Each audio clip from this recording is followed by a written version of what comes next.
जी कितना बढ़िया वाक्य है, घर घर में लिखा देने लायक वाक्य। दुष्ट को मारने की जरूरत नहीं है।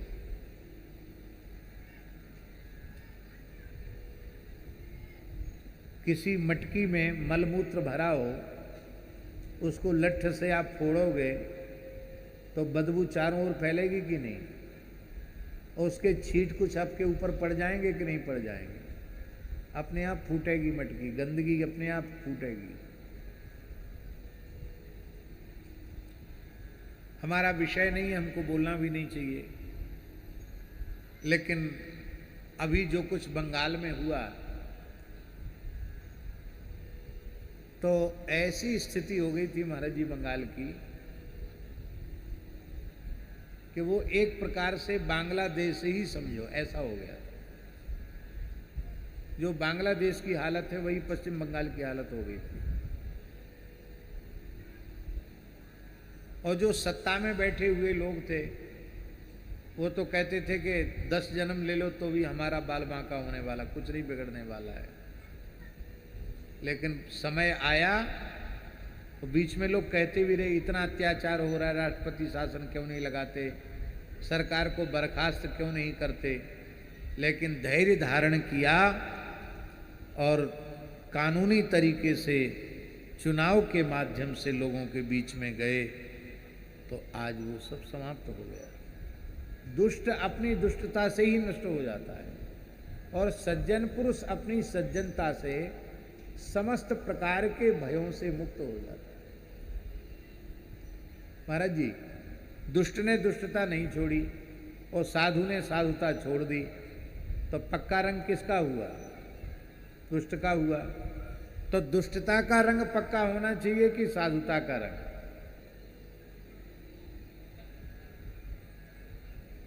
जैसे दुष्ट अपनी दुष्टता नहीं छोड़ता, ऐसे ही सज्जन पुरुष को अपनी सज्जनता नहीं छोड़नी चाहिए। दुष्ट ज्यादा मूल्यवान उनका जीवन नहीं होता। क्यों? क्योंकि जो दूसरों के जीवन को मूल्यवान नहीं समझते, उनका अपना जीवन भी मूल्यवान नहीं होता। जो दूसरों के जीवन को मूल्यवान समझते हैं, उनका अपना जीवन मूल्यवान हो जाता है। हमने वृंदावन में देखा महाराज जी, बड़े बड़े नाम गाम वाले लोग ब्रजवासी पैदा हुए, उनके नाम से हल्ला गुल्ला मचता था पूरे वृंदावन में। एक था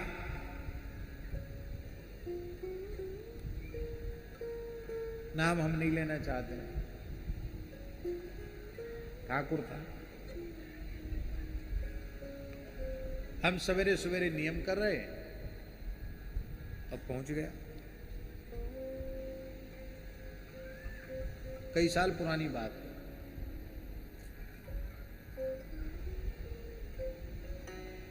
शायद 2004 या 2005 की बात होगी। 50,000 रुपए लाओ।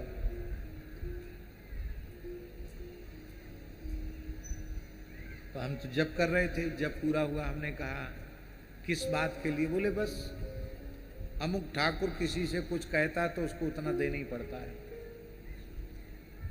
हमारा नाम तो बाबा तैने सुनो मेरो नाम? उनकी हाँ बहुत नाम सुना है, आज आपका दर्शन भी हो गया, अच्छा हुआ। बोले एक ब्राह्मण की लड़की की शादी करानी है तो 50,000 रुपये आपसे चाहिए। वो झूठ बोल रहा था, कोई लड़की उड़की की शादी नहीं। फिर उसने कहा तमाम स्थानों के नाम लिए, मैं उन स्थानों का भी नाम नहीं लेना चाहता। मैं वहाँ गया, वहाँ गया, वहाँ गया। मैं जिससे जितना कह देता हूँ उसको उतना देना पड़ता है। हमने कहा तो महानुभाव, हम तो आपको 1 रुपया भी नहीं देंगे। कहा क्यों? हमने कहा हम इसलिए नहीं देंगे कि हमारे चरणों में कोई 10 रुपए भी भेंट करता है, वो तुम्हारे जैसे लोगों को देने के लिए भेंट नहीं करता है। वो इसलिए भेंट करता है कि यहाँ ठाकुर जी की सेवा हो रही है, गौ माता की सेवा हो रही है, ब्राह्मणों की सेवा हो रही है, संतों की सेवा हो रही है, अतिथि का सत्कार हो रहा है। तो अब हम को ठाकुर जी जो कुछ दिवा रहे हैं, दे रहे हैं, उसको हम तुम्हारे जैसे लोगों को देने के लिए लगावें, ये तो संभव नहीं है, हम नहीं दे सकते। तो उसने तुरंत रिवाल्वर निकाल लिया। और महात्मा इतने सीधे होते हैं, हमारे स्थान के ही महात्मा हमारे कमरे तक उसको पहुंचा भी आए। उसने कहा मैं महाराज से मिलना है, वो पहुंचा भी आए। तुरंत उसने रिवाल्वर, बोले दे लोड है। हमको तनिक भी भय नहीं हुआ। हमने कहा कि ठीक है, आप भर के लाए हो तो आप उसका प्रयोग कर दीजिए, पर मैं भगवत सेवा की वस्तु तुम्हारे जैसे व्यक्ति को नहीं दे सकता। बाबा सुन ले,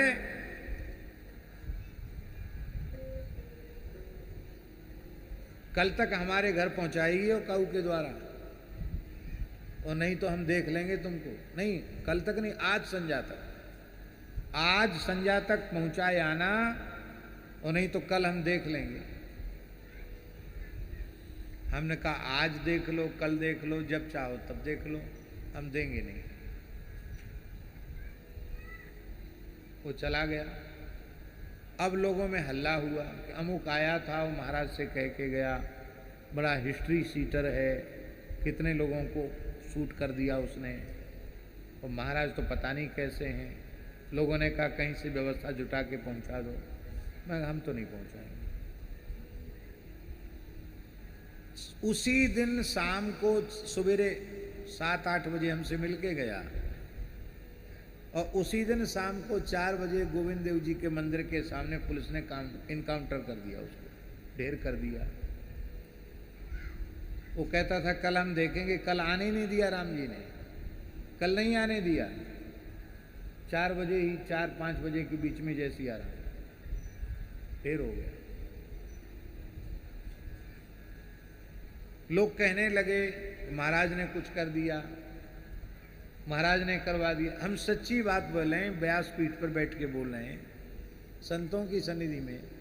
आज तक किसी भी प्राणी के अनिष्ट का मैंने संकल्प नहीं किया, न चाहता हूं। किसी प्राणी का अनिष्ट क्यों चाहूंगा? हमने न तो ठाकुर जी से प्रार्थना की, ना अपनी रक्षा की प्रार्थना की, न उसके बुरे के लिए भगवान से प्रार्थना की। ये भवितव्यता थी। इसका परिणाम ये हुआ महाराज जी, लोगों में हल्ला मच गया कि मलुक वालों के पास मत जाना, बदमाश कह के आएगा, शाम को ही खत्म हो गया।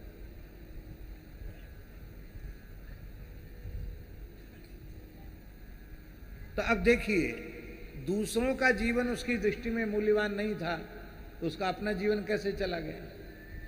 इसलिए अपनी साधुता, अपनी सज्जनता नहीं छोड़ना। दुष्टों की संख्या भले ही ज्यादा हो, सज्जन कम हो, पर शक्ति सज्जन में अधिक होती है, दुष्ट में नहीं होती है। देखो, 32 दांत के बीच में जीव रहती है। ये दांत बड़े कठोर हैं, इतने दुष्टों के बीच में इतनी नरम बिचारी जिह्वा अपना गुजारा कर लेती है। और ये दांत अपनी दुष्टता नहीं छोड़ते, धोखे से जीव दांत के पास आ जाए तुरंत उसको घायल कर देते हैं। फिर ये भी नहीं कहते हैं कि हमसे गलती हो गई। बेचारी जीव कष्ट पाती है, और दाढ़ में कोई तिनका घुस जाए, दर्द हो जाए, तो जीव बार बार ऐसे करके पूछती है, कहो भैया कैसे हो, ठीक ठाक तो हो। वो अपनी साधुता नहीं छोड़ती है। इसका मतलब ये नहीं है कि जीव कमजोर है। जीव जन्म के समय भी है, अब मृत्यु के समय तक जीव रहती है। दांत जन्म के समय भी नहीं रहते, और बूढ़े होके मरो तो मरते समय भी दांत नहीं रहते। बीच में आए, बीच में गए, एक बार निकले, फिर टूटे, फिर गिरे, फिर अंत में जब शरीर को आवश्यकता थी तब शरीर का साथ छोड़ के चले गए। दुष्टों का जीवन सुदीर्घ नहीं होता है, सज्जनों का जीवन ही सुदीर्घ होता है। और जीव इतनी ताकतवर होती है कि 1 मिनट में सारी बत्ती से बाहर निकलवा सकती है। हाँ, किसी मजबूत आदमी को गाली दे दो, अपमान कर दो, इतने घूसा जमाएगा कि सारा जबड़ा बाहर आ जाएगा। अथवा जब ज़्यादा दर्द होता है दांत में तो डॉक्टर साहब को ये कौन कहता है कि अब तो साहब बहुत तकलीफ हो रही है, अब तो ये बत्ती सी निकाल ही दो क्योंकि इसमें बीमारी बहुत ज़्यादा हो गई है। तो दांत निकलवाता कौन है? जीभ ही तो निकलवाती है। इसलिए सज्जन की शक्ति बहुत बड़ी होती है, दुष्ट की शक्ति उसके सामने कुछ नहीं है। दुष्ट की शक्ति उसका तामसी बल है, सज्जन की शक्ति उसका आध्यात्मिक बल है। इसलिए सज्जन पुरुष को अपनी सज्जनता साधुता नहीं छोड़नी चाहिए। ये इतना सुंदर भागवत का वाक्य है, हिंस्रस्व पापेन विहिंसित खलः साधु समत्वेन भयाद विमुच्यते।